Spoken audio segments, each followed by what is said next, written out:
जुल्म को, इस अन्याय को, इस बदमाशी को अगर खत्म करना है तो हम सबको एकता में हो जाना पड़ेगा। भिल प्रदेश रतलाम में आए और ये दिखा दे कि ये विधायक जादू मंत्र से नहीं, उसने जो गाली दिया है वो गाली भी बहुत बड़ा वाला है, छोटा मोटा नहीं। क्योंकि उसने विधायक को गाली दी, मैंने 2 बार उसे कह दिया कि मैं विधायक हूं सैलाना से। अब जब वो मेरी दाढ़ी और ये पीला देख के पहचान गया था वो कि यार ये वही लड़का है मोटरसाइकिल वाला, झोपड़ी वाला, यार पूरा देश पहचानता। और एक ऐसा डॉक्टर जो जन्म ही रतलाम में हुआ, उसका लगभग पिछले 10 साल से रतलाम में ही नौकरी कर रहा, मेरी विधानसभा क्षेत्र के अंदर 4-5 साल नौकरी करके गया। क्या वह मुझे नहीं पहचानता होगा? पहचानता था। मैंने खुद उसको 2 बार कहा भाई मैं विधायक हूँ, मेरी खुद सर्दी जुकाम हो रहा, मुझे इलाज भी लेना है। अस्पताल का प्रबंधन वाला आदमी कौन है, अधीक्षक, मुझे उससे भी बात करनी अव्यवस्थाओं के बारे में। मरीज सोए हुए हैं, लेटे हुए हैं और नीचे गद्दा नहीं है, मच्छर काट रहे हैं, गंदगी है, मुझे अस्पताल के प्रबंधन से भी बात करनी। उसने जो किया वो पूरा देश ने देखा है। मैं चाहता तो 2 थप्पड़ भी मारता और 2 लातें भी मार देता। ये प्रावधान है बीएनएस में भी, अपने आत्मरक्षा के लिए आप थप्पड़ और लात तो ठीक, आप लाठी भी मार सकते हो। भाई आत्मरक्षा का है कि नहीं जुगाड़? ये सब में है आत्मरक्षा का। लेकिन मैंने किया नहीं, क्योंकि 11 तारीख के दिन समाज पूरा भिल प्रदेश रतलाम में आए और यह दिखा दे कि ये विधायक जादू मंत्र से नहीं, भिल प्रदेश के लोगों ने आशीर्वाद और दुआओं से इसको बनाया है। 11 तारीख को मुझे पता है कि आप राजस्थान के लोगों ने मुझे वोट नहीं दिया, लेकिन आपकी दुआएं बराबर मिलती रही, ये पक्की बात है। आपका समर्थन मिलता रहा, तब जाकर के वहां लोगों में चेतना आई, वरना ये आपकी जमीन है। यहां पर पहले बड़े बड़े आंदोलन हुए, की जो चिंगारी वो यहीं से उठी है। आदिवासियों को जगाने का सबसे पहले हिसाब किताब डूंगरपुर बांसवाड़ा पैदा हुआ हमारे एमपी में बाद में। इसलिए ये आपसे अपेक्षा रहेगी कि हम कल भी आपसे सीखते थे, इतिहास में भी पुरखिया मध्य प्रदेश वाले आपसे सीखे हैं और हम कल भी सीखेंगे। आपका सहयोग और मार्गदर्शन मिलता रहे। आप लोगों की वजह से बॉर्डर पर सैलाना विधानसभा 72,000 लोगों को दिमाग में आ गया कि नहीं, जो राजस्थान वाले कर रहे ये बिल्कुल सही कर रहे। वरना हमारे वहां पर तो पहले 10 में आती थी, शायद महंगी होगी पोटली। जानवीर जी कितने की आती? 30-45, अभी 45 वाली 50 में हो गई। 50 में तो एक पोटली में 2 वोटर तैयार हो जाते थे। एक पोटली देखो, आधा पोटली पिला करके वोट लेते थे, है ये स्थिति थी।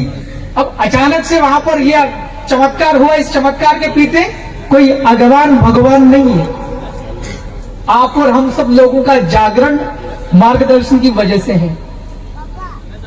उधर भी हमारे कुछ लोग लेटरबाजी करते हैं और चुनावों में सौदा करते हैं। वो कहते हैं नहीं, कमलेश्वर को हमने विधायक बनाया, ऐसा बोलते हैं। तो इस प्रकार की चीजें होती, तो मैं आपसे अपेक्षा करता हूं कि 11 तारीख के दिन 11 बजे लग जाना चाहिए पूरे एमपी के अंदर में, कि भिल प्रदेश के लोग एकता में भी हो सकते हैं। बहुत जरूरत है। इसलिए मैंने केवल मेरे ही विषय की बात रखी। अगली बार फिर कोई जन जागरण होगा, चिंतन शिविर होगा, तो मैं निश्चित तौर पर सांस्कृतिक शुद्धिकरण, वैचारिक एकीकरण, सामाजिक एवं संवैधानिक जन जागरण, मैं संवैधानिक जन जागरण के ऊपर अगली बार आऊंगा, पूरा 1 घंटा अच्छे से दूंगा। आज मैं टंटिया भील का बच्चा आपके यहाँ महाराणा कुंजा भील के परिवार वालों से यह आह्वान कर रहा, कृपया करके 11 तारीख को 11 बजे मध्य प्रदेश और राजस्थान का बॉर्डर इलाका, आपको वहां पर सादर आमंत्रण देकर के जा रहा हूं। यह एहसास करा देना है नारंगी वालों को, जो आज सत्ता में है, जो आदिवासियों को कुछ नहीं समझते हैं। सरेआम में विधायक मेरे जैसे लोगों को, मैं एमएलए हूं, पढ़ा लिखा आदमी हूं, अंग्रेजी भी जानता हूं, बोलता हूं, कानून से ही काम करता हूं, लिख करके बात करता हूं, उसके बावजूद भी इस प्रकार से, तो आप इतना सोच लेना कि दूसरे इलाके हैं मध्य प्रदेश में जहां जागरण कम है, झाबुआ, अलीराजपुर, धार, बड़वानी, अपना गोंडवाना वाला इलाका, सीवनी, मंडला, शाहडोल, वहां पर आदिवासी लोगों के साथ अस्पतालों में कैसा व्यवहार होता होगा, इतना आपको मन में सोचते सोचते घर पे जाना है। मैं तो विधायक हूँ, मैंने अपने हक के लिए मैं कानूनी तरीके से कानून मैंने हाथ में नहीं लिया। अगले दिन हम लोग 4-8 साथियों के साथ गए, शांतिपूर्वक कानून का पालन करते हुए धरना बैठ करके एफआईआर करवा दी। एफआईआर हल्की हल्की करी उनने, जो अपराध किया है माँ बहन की वो धारा नहीं लगाई है। अब वो काम तो अदालत से भी हो जाएगा, कोर्ट में भी धारा बढ़ जाएगी, मगर अभी वहां की सरकार ने और प्रशासन ने काम नहीं किया, उसको सस्पेंड तक नहीं किया, निलंबन की कार्रवाई होती वो तक नहीं की मेरे खिलाफ। और एक तो अपने आदिवासी परिवार का भिल प्रदेश विद्यार्थी मोर्चा होता, जिस लड़के के ऊपर हम सब ने भरोसा जताया कि आदिवासी पूरे इस मध्य प्रदेश के अंदर 8-10 जिले आते हैं, यहाँ विद्यार्थी लोग जो स्टूडेंट होते हैं, चाहे वो कॉलेज हो या स्कूल हो,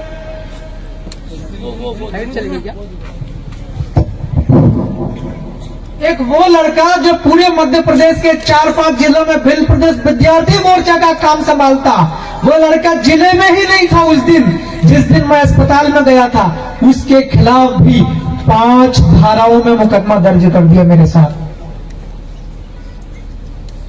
अब आज जब हम लोगों के साथ में ऐसा कर रहे हैं, तो अगर वहां पर प्रदर्शन नहीं करेंगे, एकता नहीं दिखाएंगे, आने वाले टाइम में हमारे पड़ोस में भी चालू कर देंगे।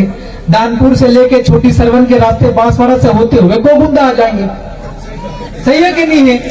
तो इस जुल्म को, इस अन्याय को, इस बदमाशी को अगर खत्म करना है तो हम सबको एकता में हो जाना पड़ेगा। और मैं पुनः आह्वान करता हूं, टंटिया भील का बच्चा होने के नाते, राणा पुंजा भील परिवार के आप लोग सब हो, हम सब हमरक्ती हैं, एक ही समाज है, कृपा करके आप लोग बड़ी तादाद में आए। एहसास करा देना है कि वो खुद सरकार इस्तीफा देने लायक हो जाए, ऐसा लग जाना चाहिए। बहुत बहुत धन्यवाद। एक बार फिर से पूरे मध्य प्रदेश का भील प्रदेश वाला वो पश्चिमी इलाका, जहां 8-10 जिलों के वो लोग जो आपका इंतजार कर रहे हैं, मैं उनकी ओर से एक बार फिर से बहुत बहुत धन्यवाद ज्ञापित करता हूं। आप लोग आएंगे, बहुत बहुत आभार भी व्यक्त करता हूं। अभी से शानदार तरीके से शांतिपूर्वक हम लोग करेंगे। एक आखिरी बात कह के खत्म करना। पुलिस का एसपी साहब बोलता है, वो घबरा रहे पहले से ही, एक नोटिस निकाल दिया, 100 मीटर के आसपास कोई भी व्यक्ति ज्ञापन देने नहीं आएगा, कोई भी धरना नहीं करेगा, नारा नहीं लगेगा। क्योंकि हमने 8 दिन पहले वहीं पे हमने रोटी पानी सब रात को वहीं खाया 12 बजे। हमने कलेक्टर को, एसपी और सरकार को, मंत्रियों को फोन करके दिया, जब तक नर्सिंग के बच्चों को परीक्षा नहीं दिलवाओगे सुबह, तब तक यहीं बैठेंगे, खाएंगे यहीं, खाना हमारा, लेकिन बाथरूम टट्टी पेशाब का तुम्हारा। रात को 12 बजे मध्य प्रदेश के मुख्यमंत्री मोहन यादव ने फैसला किया, नहीं, ये लोग बैठे, भले ही 13 लड़कियां हो आदिवासी की, मगर दोपहर में इनको 2 बजे एग्जाम दिलवाना ही है। नहीं तो हो सकता है कि दिल्ली तक संदेश चला गया, नरेंद्र मोदी और अमित शाह मेरे को मुख्यमंत्री कुर्सी से हटा देंगे। इतना डर फैला गया साहब 13 बच्चों के लिए। तब इतना बवाल हुआ है रतलाम में, सब पूरी दुनिया देख रही है। कलेक्टर ने ऑर्डर निकाल दिया है। हमने कल, क्योंकि मैं पढ़ा लिखा आदमी हूँ, आप सब लोगों की वजह से पढ़ा लिखा आदमी हूँ, मैंने लिख दिया, कलेक्टर को बोल दिया है कि भाई आप पढ़ाई कैसे, कलेक्टर बने कैसे हैं, सवाल खड़ा होता है, 2-1 बात में बता दो जो नहीं बताना चाहिए। अभी सब ये वीडियो चले जाएगा, भाई सुनते होंगे वो, 2-1 बात के ऊपर शंका है। कलेक्टर साहब, आपके यहाँ आरएएस होता, हमारे यहाँ एमपीपीएससी होता है। कलेक्टर तो आईएएस बनता है, वो आदमी एमपीपीएससी वाला कलेक्टर कैसे बन गया? सवाल नंबर 1 तो ये हो गया। सवाल नंबर 2, हमें ये जानकारी मिली है कि उनका एससी का शेड्यूल कास्ट का सर्टिफिकेट फर्जी में लगा रखा है। दो सवाल है। और अपने आप में जिले के मजिस्ट्रेट है, डीएम डिस्ट्रिक्ट मजिस्ट्रेट, उनके ऊपर भी सवाल खड़ा हो रहा है। अभी उनकी तैयारी चल रही है कि बोले वो लगा दो, कौन सा बोलते हो, पूरे जिले के अंदर क्या बोलते हैं उसको, 144, जिसका परिवर्तित रूप है 143, वो तो उन्होंने लगा दी, बोला कि 100 मीटर के आसपास नहीं आना। मैंने कहा ठीक है भाई, पहले तो इसको हटा, तेरे बाप का राज्य है क्या, कुछ भी आर्डर निकाल देगा। सही है कि नहीं? कोई भी जिला चलेगा, कलेक्टर तेरे इशारे पर नहीं चलेगा, कानून के हिसाब से चलेगा। सही है कि नहीं है? तो उसको ऑर्डर वापस निकालने के लिए बढ़िया लिख करके दे दिया है। अब वो पढ़ेगा 2 दिन तक तो उसको समझने में लग जाएगा, और 2 दिन बाद अपना आंदोलन है। राइट, सब कुछ बढ़िया चल रहा है, बस ये अपेक्षा है कि एक बार एकता दिखानी है। उसके लिए मैं आह्वान करने आया हूं। आप बोलते होंगे यार ये चिंतन शिविर रखन, ये क्या क्या बोले जा रहा है, ऐसा कहते होंगे। अब यहाँ धक धक हो रहा है कि वह हमको दिखाना कि मैं अकेला विधायक नहीं हूं, तंत्र मंत्र से नहीं जीता हूं। लोगों ने दिया है वोट, और राजस्थान वाले लोगों ने टिकट दिया, ये बोल दिया मैंने तो। हाँ भाई, बाप पार्टी बात है। हमारे यहाँ तो जेएस चलता है, सभी लोगों ने अपने अपने घर का बना लिया, सभी संस्थापक है, 15 संस्थापक है। तो हम किसके माई बाप, हमारे आप लोग ही हो। हाथ खड़े करके बताओ देगा रतलाम में कौन कौन आने को तैयार है। ठीक है, हाथ नीचे कर दो। अब कोशिश करेंगे, मैं नया विधायक को झोपड़ी वाला हूँ, आने का हिसाब किताब आपका और वहां खाने का हिसाब किताब आपके इकलौते विधायक का। एक भी व्यक्ति आप आएंगे वहां पर मैं भूखा नहीं आने दूंगा, आपको खाना और पीना पूरा इंतजाम करूंगा। आज की ये बात भी वहां चली गई होगी, नगर निगम के लोगों को बुद्धि चलेगी, वहां पर टट्टी पेशा वाले टैंकर खड़े कर दिए जाएंगे, हो जाएगा व्यवस्था।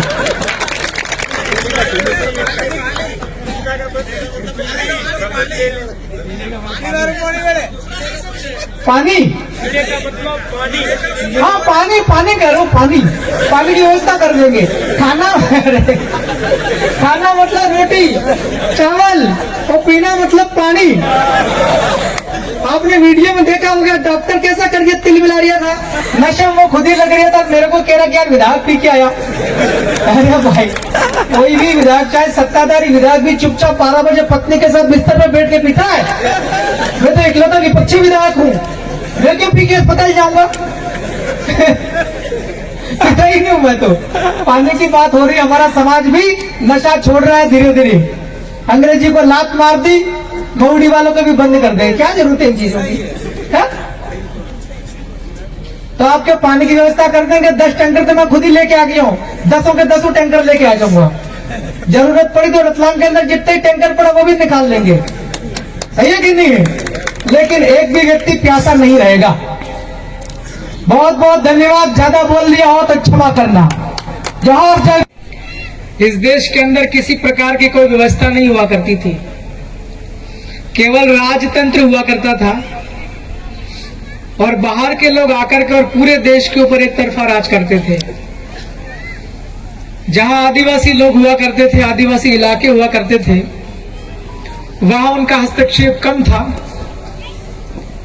लेकिन उन्हें फिर भी इस बात का घमंड था कि पूरे देश के ऊपर हमारा राज है। 1947 में देश आजाद हुआ। देश आजाद होने के बाद में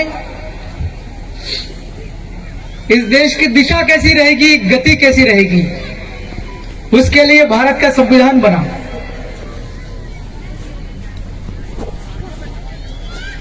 उसी संविधान के अंदर बाबा साहब डॉक्टर भीमराव अंबेडकर के नेतृत्व में आदिवासी लोगों के हक और अधिकार की बातें जयपाल सिंह मुंडा ने लिखवा दी।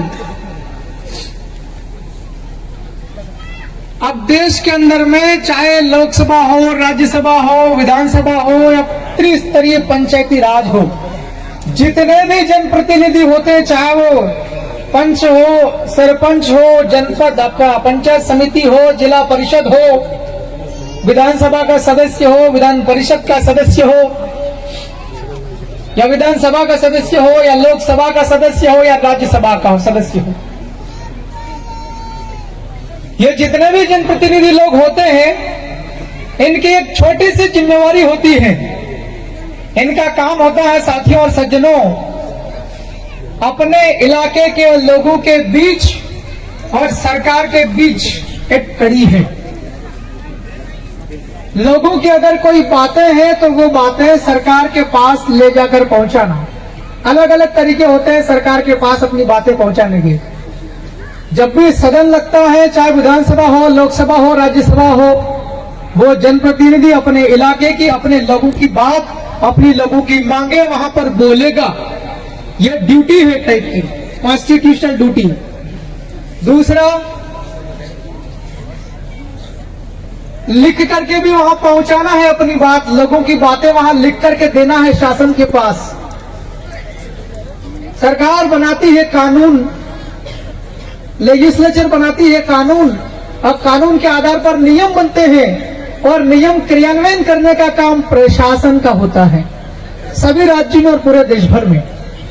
तो जो भी जनप्रतिनिधि होता है, चाहे वो विधायक हो, सांसद हो, जिला परिषद हो, पंचायत समिति हो, चाहे सरपंच हो, उसका काम होता है कि जनता की समस्या को तत्काल अगर कोई लगी, ऐसा फील हुआ, महसूस हुआ, उस प्रॉब्लम को उठा के तत्काल प्रशासन के पास भेजना, ताकि जनता की समस्या का तत्काल निदान हो सके।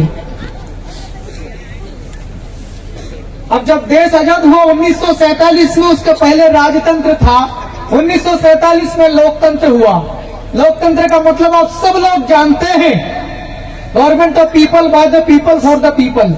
लोगों के लिए काम करना होता है जो भी सत्ता में आसीन होता है। पिछले 75 वर्षों के दौरान, मैं मध्य प्रदेश से आया हूं, अब सबको पता भी है, हमारे इलाके में आम जनता तो बहुत दूर की बात होती है। 7-7 बार 8-8 बार विधायक रह चुके, मंत्री रह चुके, उनको भी नहीं पता चल पाता कि विधायक के काम क्या है। वहां एक परंपरा चली आ रही मध्य प्रदेश में, दारू, मुर्गा, पैसा, डरा धमका की जीत जाना और लंबे लंबे सफेद कपड़े पहन करके और मौज करना। मैं अगर विधायक नहीं बना, उसके पहले मुझे भी कुछ नहीं पता था करना क्या पड़ेगा विधायक बनने के बाद में। यह जरूर सोचा था कि यार विधायक है, बड़ा पद है, मजा आएगा, लोग मेरी बात मानेंगे, लोग मुझसे डरेंगे, ये सोच रहा था मैं।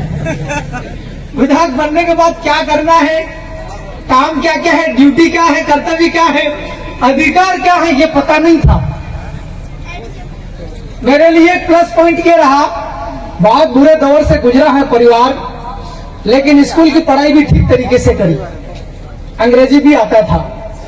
विधायक बनने के बाद 1 महीने के दौरान, विधि ने ये एक महीने के दौरान देश आजाद हुआ 1947 से लेकर 3 दिसंबर 2023 तक जितने भी कानून बने, सारे कानून की जानकारी निकाल ली और मोटा मोटा तरीके से पढ़ लिया। 1956 में मध्य प्रदेश बना, राज्य स्थापित हुआ, तब से 1956 से लेकर के 2023 तक कितने कानून बने, कौन कौन से अधिनियम बने, क्या क्या नियम बने, वो सारे निकाल कर पढ़ लिया। फिर ये भी पढ़ लिया कि ये विशेषाधिकार नाम का एक शब्द है, इसका मतलब क्या होता, डीपली जाना, किताब मिल गया, उसको पढ़ लिया। बैरेक्ट का मतलब होता है मूल कानून, उसके अंदर भी लिखा हुआ मिल गया। यार विधायक तो बड़ा महत्वपूर्ण चीज है, संवैधानिक पद है, संविधान के अंदर इसका उल्लेख है, इसका काम है कानून बनाना विधायक का। मैं मन में सोचा, मैं तो अकेला ही आदमी हूं, मैं कैसे कानून बना पाऊंगा, मगर फिर भी उसमें डीपली लिखा हुआ कानून बनेगा। कानून के अंदर एक लाइन भी अगर आपके समाज के खिलाफ है तो आप आपत्ति लेंगे, वो लाइन खारिज हो जाएगी। ये पावर मेरे को पता चल गया। इसके अलावा भी यह है कि एक जो जनप्रतिनिधि होता वो अपने इलाके के सभी लोगों का प्रतिनिधि होता है। संविधान के आधार पर कानून बनते, कानून के आधार पर नियम बनते हैं। एक नियम में यह लिखा हुआ है, बहुत पहले देश आजाद होने के जस्ट बाद 1961 के आसपास, एक विधायक होता है, वो अपने इलाके के एक एक व्यक्ति का विधायक होता है, केवल भारत आदिवासी पार्टी का नहीं। जिन लोगों ने वोट नहीं दिया उसका भी विधायक होता है वो। मैंने आकलन लगाया कि वो मेरे को कितने वोट मिले, टोटल कितने वोट है और जनसंख्या कितनी है। 72,000 लोगों ने पहचान कर ली, आदिवासी का निशान ये था। एक तो 72,000 का मैं एमएलए, दूसरा टोटल वोटर थे। आप लोग बोलते नहीं और मैं बात खत्म करने वाला हूं। भाई टंकिया मामा के यहां से आया हूं, 2-1 मिनट बोलना, हम जाएंगे। 2,25,000 के करीब वोटर, टोटल आंकड़ा निकाला कि बहुत सारे युवाओं के वोटिंग कटवा दी थी, वोट नहीं डाल पाए, नाम कटवा दिया। जिन बच्चों का जो है 18 साल से कम उम्र है, उनकी वोटिंग में नाम ही नहीं। आज की तारीख में टोटल मेरे इलाके में 4.5 लाख है बच्चे से बूढ़े तक। मैंने सोचा यार मैं तो 4.5 लाख लोगों का विधायक हूं, लगभग सब जगह यही है पूरे बिल प्रदेश में, चाहे मध्य प्रदेश का हो, चाहे राजस्थान का हो, चाहे गुजरात या महाराष्ट्र या किसी और भी देश का क्यों ना हो, लगभग 5 लाख आबादी होती है, उसका एक व्यक्ति होता प्रतिनिधि। यह नियम है कि अगर कोई व्यक्ति चिट्ठी लिखता है तो वह चिट्ठी जनता की समस्या से जुड़ी हुई होती है, और जनता कोई 1-2 आदमी नहीं, 8-10 आदमी नहीं, वो 4.5 लाख 5 लाख लोगों का प्रतिनिधि है। अगर एक विधायक कुछ लिख रहा है, यह बिल्कुल कानून में नियम में आ गया है कि वो इतने लोगों का प्रतिनिधि है, उस विधायक के कागज के ऊपर कार्रवाई करना है, ये नियम है। आप और हम सब लोग कभी कभार ज्ञापन देते हैं, कभी बिल प्रदेश को लेकर, कभी बजट संबंधी और भी कुछ काम हो गए, कोई और आपत्ति विपत्ति आ गई समाज के ऊपर, कभी कभार छोटे छोटे बड़े स्तर के ज्ञापन होते हैं, तहसीलदार में वो कागज लेकर के वो डस्टबिन में डाल देते हैं। कभी कोई समझदार आदमी होता है, एडी रजिस्टर वगैरह करता है, वो आगे चली जाती है। साथियों और सज्जनों, मैं सूचना दे रहा हूं, मैं कोई मेरी कैपेसिटी क्षमता या अभी तक जो काम किया मैं वो गुनाना नहीं चाह रहा हूं। आपने सुना होगा मीडिया में अभी तक क्या चल रहा